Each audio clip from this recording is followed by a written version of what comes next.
नमस्कार किसान भाइयों, कैसे हैं आप लोग। उम्मीद करते हैं कि अच्छे होंगे और आप लोगों की खेती बाड़ी भी अच्छी होगी। और बहुत बहुत धन्यवाद कि आप लोगों ने इतना इस चैनल को प्यार दिया कि आज 1000 से ज़्यादा लोगों का परिवार बन चुका है। तो आज इस वीडियो में हम बात करेंगे सबसे पहले कि बरसात में जो फूल गोभी की खेती हो रही है वो कब उसकी नर्सरी डालते हैं, और नर्सरी से लेके अंतिम पैदावार तक क्या क्या करना होता है। हर चीज़ बातें करेंगे इस वीडियो में। तो इस वीडियो को आप लास्ट तक देखें ताकि आपका कोई स्टेप छूटे ना और आपकी खेती भी नुकसान ना हो। तो बरसात में जो फूल गोभी की खेती होती है, जो अगेती करते हैं, उसके लिए जून से जुलाई के बीच में नर्सरी तैयार कर लेते हैं। ऐसे खेत का चुनाव करना चाहिए जहाँ पानी, जो बारिश का पानी होता है, वो रुके ना और वहाँ से निकल जाए, जिससे कि आपके पौधे काफ़ी अच्छे रहें। और पौधों को फंगस से बचाने के लिए रोपाई से पहले जो है उसकी जड़ों में फफूंदनाशक दवा, जैसे जो आपके एरिया में हो, अवेलेबल हो। हर एरिया का अलग अलग टेम्परेचर के हिसाब से या फफूंदनाशी मिलता है। और हमारे यहाँ तो जैसे कि सांप होता है, क्रोकोडाइल होता है, ऐसे कुछ नाम के दवा आते हैं, वो आप यूज कर सकते हैं। वो आप अपने अकॉर्डिंग, लेकिन कोई भी फंगीसाइड जो होता है उसका यूज जरूर कर लें ताकि आपका पौधा खराब ना हो। अब बात कर लेते हैं कि खेत की तैयारी और उन्नत किस्में कौन कौन सी हैं। तो खेत का सबसे पहले चुनाव कैसे करना चाहिए। जल भराव से बचने वाला जो जमीन हो, जहाँ पे कि बारिश का पानी न टिके, बारिश हो तो उसका जो पानी है वो आसानी से सोख ले या तो फिर इधर उधर निकल जाए, ऐसे खेत की ही चुनाव करना चाहिए। खेत की जो है 2-3 बार गहरी जुताई करके उसको पाटा लगा दे ताकि मिट्टी भुरभुरी हो जाए।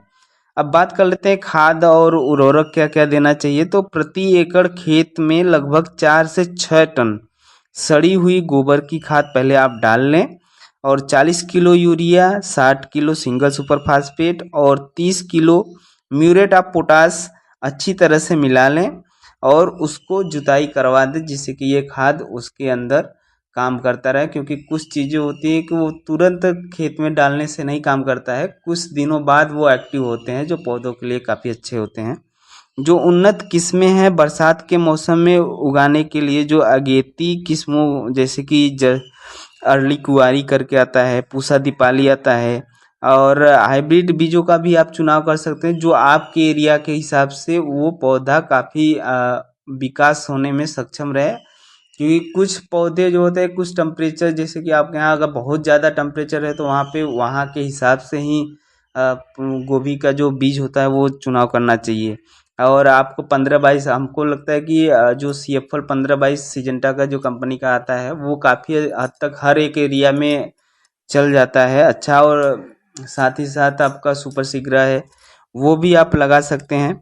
अब नर्सरी डालने की बात करते हैं हम। तो बीज की जो मात्रा होती है, 1 एकड़ की रोपाई के लिए लगभग 80 से 100 ग्राम बीज काफ़ी होता है। तो आप अगर ज़्यादा लगाना चाहते हैं तो डाल सकते हैं, लेकिन 80 से 100 ग्राम ही काफ़ी होता है, जिससे कि पौधे से पौधे की बीच की दूरी और सारी चीज़ मेंटेन रहती है। तो इतना ही बीज काफ़ी होता है। अगर आप चाहते हैं कि बीजों को ज़मीन से 15 सेमी ऊंचे और 1 मीटर चौड़े क्यारियों में बेड बनाकर डालना है, तो इससे आपकी जो जमे हुए पौधे होते हैं वो काफ़ी हद तक बचे रहते हैं, नहीं तो पानी लगने से वो गल के गिर जाते हैं। रोपाई का समय क्या होता है, जब पौधे 20 से 25 दिन के हो जाएं और 3-4 पत्तियां आ जाएं उसमें, तब शाम के समय ही रोपाई करें। ये बात ध्यान रखें कि कभी भी दिन में ना करें, चाहे बरसात का मौसम हो चाहे कोई भी हो। क्योंकि अगर आप दिन में लगाते हैं तो हो सकता है लगाने के बाद 12-1 बजे के बाद दोपहर में धूप कर देगा, तो वो आपका नुकसान हो जाएगा। अब बात कर लेते हैं कि पौधों से पौधों की जो बीच की दूरी होती है वो क्या होनी चाहिए बरसात में।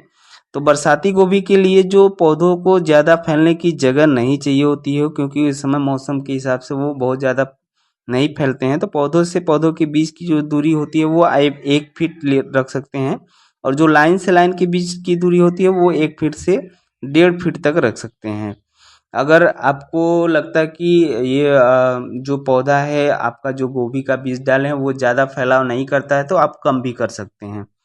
अब एक विधि और होती है जिसको हम बोलते हैं जिग जैग विधि। यदि आप रोपाई जो होता है मेड़ बना के या तो बेड बना के कर रहे हैं, तो उसमें जिग जैग तरीके से करें, जैसे कि एक 2 लाइन लगाएं मेड़ पे, और एक जो लाइन लगाएं उसके जस्ट सामने नहीं लगाना है, उसके और 2 पौधों के बीच में ही अगला लाइन लगाना है, जिससे जिग जैग एक पैटर्न बन जाएगा टेढ़े मेढ़े तरीके से, जो पौधों को एक दूसरे के प्रति कंपटीशन नहीं रखने देता है और वो अच्छे विकास करते हैं। अब बात कर लेते हैं सिंचाई और जल निकास की। तो नमी हमें देखना है कि पहले की नमी कैसा है खेत में, वैसे भी रोपाई के तुरंत बाद आपको हल्की सिंचाई करनी ही है, ताकि जो पौधे होते हैं वो बिना सूखे हुए, बिना रुके हुए अपनी उसी अंदाज में आगे चलते रहें, जिससे आपके पौधे में जो रुकावट होती है वो ना रहे। और जल निकासी के बारे में बात कर लेते हैं, तो भारी बारिश के दौरान जो खेत है आपका, वहाँ से पानी निकलने की प्रबंध जरूर करें। यदि 4-5 घंटे से अधिक पानी पौधों की जड़ों में रुक गया तो फसल खराब हो सकती है, तो इस बात का जरूर ध्यान रखें कि हमेशा पौधे से पानी ज़्यादा न लगे, नहीं तो पौधा आपका गल जाएगा। अब इसमें लगने वाले रोग और कीट क्या होते हैं, तो रोग सबसे ज़्यादा जब बरसात में जो होता है उसमें फंगस लगता है, और कीट में जो कीड़े होते हैं वो लगते हैं। तो बारिश में पौधों को गलने से, जिसको डैम्पिंग आप भी कहते हैं लोग, बचाने के लिए रोपाई से पहले 10-15 मिनट तक पौधों की जड़ों को बाविस्टीन, जो कि एक फंगिसाइड है, या M45 के घोल में, जो 2 ग्राम प्रति लीटर पानी में डुबे जाते हैं, उसमें आप डुबो दे 10-15 मिनट के लिए, ताकि वो फंगस जो होगा उसमें वो खत्म हो जाएगा और पौधा स्वस्थ रहेगा। कीट नियंत्रण के लिए पत्ती खाने वाले कीड़े जो होते हैं वो इल्ली होते हैं, उनसे बचाव करने के लिए आपके एरिया के हिसाब से, टेम्परेचर के हिसाब से जो भी कीटनाशक अच्छा काम करता हो वो आप लेके छिड़काव कर सकते हैं। हमारे यहाँ जैसे कि बात कर लें तो वहाँ पे एक ड्रैगन नाम का आता है, वो अच्छा काम करता है। और बहुत सारे कीटनाशक हैं, एक महारथी नाम से आता है, वो भी अच्छा काम करता है। तो आप अपने एरिया के हिसाब से उसमें कर सकते हैं। तो ये सारी जानकारी जो है कि आपका पौधा से लेके, नर्सरी से लेके फूल आने तक की विधि है, और इसमें यदि कोई और चीज़ें आप कर सकते हैं तो कर सकते हैं आपके हिसाब से।